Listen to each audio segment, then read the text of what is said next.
आपल्या जिल्ह्यातील सर्व घडामोडी विकासाची माहिती सर्वसामान्य जनतेपर्यंत पोहोचवण्यासाठी विविध विकास योजना त्यांची अंमलबजावणी या अंमलबजावणीच्या प्रक्रियेतील लोकांचा सहभाग जनतेपर्यंत पोहोचविणे यासाठी प्रसार माध्यमांची भूमिका अतिशय महत्त्वाची आहे आणि हीच भूमिका जबाबदारीने पार पाडणारे ज्येष्ठ पत्रकार दीपक मोहिते यांना राष्ट्रीय कर्मयोगी पुरस्कार 2005 पालघर जिल्ह्यातील ज्येष्ठ पत्रकार दीपक मोहिते यांना दर्पणकार बाळशास्त्री जांभेकर पत्रकार संस्था नाशिक यांच्यातर्फे पत्रकारितेचा राष्ट्रीय कर्मयोगी पुरस्कार 2025 जाहीर झाला होता। त्याचा वितरण सोहळा नाशिक येथे पत्रकार दिनी अनेक मान्यवरांच्या उपस्थितीत पार पडला होता, पण काही कारणास्तव या सोहळ्याला दीपक मोहिते उपस्थित राहू शकले नाहीत। त्यामुळे आयोजकांनी त्यांना तो कुरिअरने पाठवून दिला होता व तो पालघर जिल्ह्याच्या राजकीय नेत्यांच्या हातून स्वीकारावा असे कळविले होते।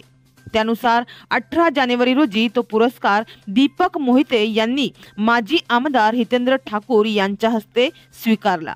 यावेळी अनेक मान्यवर उपस्थित होते।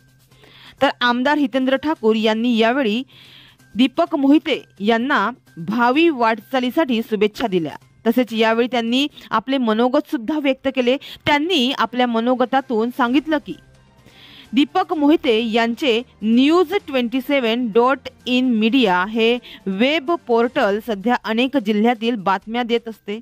त्यांच्या बातम्या या समाजातील विविध घटकांना न्याय देणाऱ्या असतात। तसेच त्यांचे दररोज प्रसिद्ध होणारे हल्लाबोल हे सदर म्हणजेच राजकीय विश्लेषण वाचनीय असते।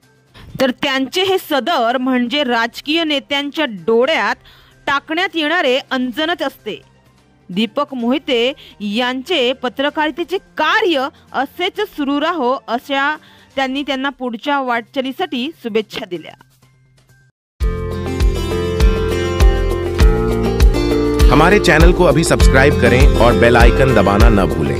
धन्यवाद।